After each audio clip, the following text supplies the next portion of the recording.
آدم علیہ السلام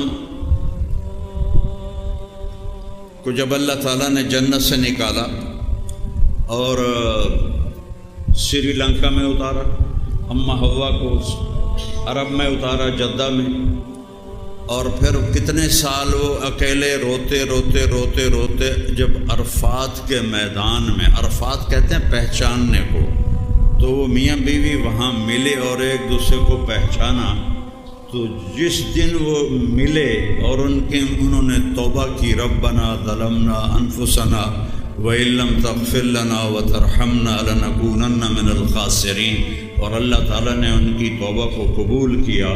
وہ 10 محرم تھا، 10 محرم تھا۔ اس کے بعد نوح علیہ السلام کی کشتی، طوفان آیا اور اللہ تعالیٰ نے کہا کہ فَاسْلُكْ مِنْهَا زَوْجَيْنِ اثْنَيْنِ، دو ایک ایک جوڑا ساری مخلوق کا رکھ لے جو یہاں موجود ہے۔ تو ایک تصویر جمل میں نے پڑھا تھا کہ سب سے پہلے نوح علیہ السلام نے چونٹی کو اٹھا کے رکھا، چونٹی کو، اور سب سے آخر میں کھوتے کی باری آئی، تو نوح علیہ السلام نے کہا ادخل، آجا، تو اس نے 2 ٹانگیں اندر اور 2 باہر، وہ کھلوتویا۔ نوح علیہ السلام نے دوبارہ کہا ادخل، عمدہ کیوں نہیں، آجا، وہ پھر کھلوتویا۔ تیسری دفعہ فرمایا ادخل ولو معک الشیطان، اور چاہے تیرے نال شیطان بھی ہے نا، اندر آ جا، تو بھج کے اندر آ گیا۔ تو نوح علیہ السلام نے پوچھو ایک ہی، کہا جی شیطان میری ٹنگا ناب تے کھلوتویا ہی پچھوں، جیسے تسی آخیا شیطان بھی آ جاوے تھا تو آ جا، تو وہ بھی اندر آ گیا، کیوں اس دن شیطان کو بھی نجات نہیں ملنی تھی سوائے کشتی کے۔ تو کہا جی آپ نے کہا آ جا، چاہے تیرے ساتھ شیطان ہو تو نامراد آیا بیٹھا۔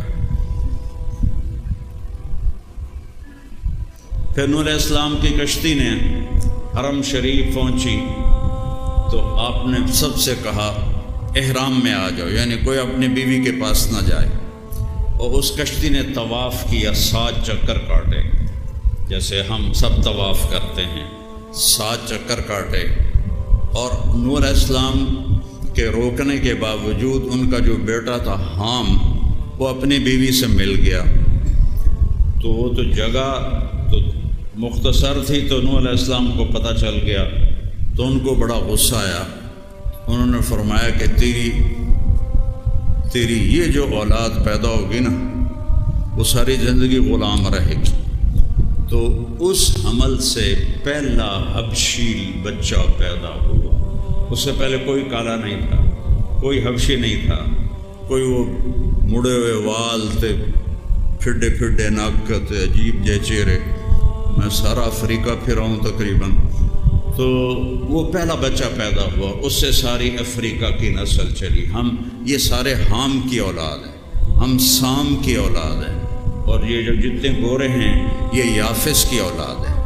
تو نوح علیہ السلام کی کشتی جب طوفان ختم ہوا، وغیض الماء وقضی الامر واستوت علی الجودی، اور وہ جودی پہاڑ کے ساتھ لگ گئے، کھڑی ہو گئی، اور ان لوگوں نے نجات پائی، تو وہ 10 محرم تھا۔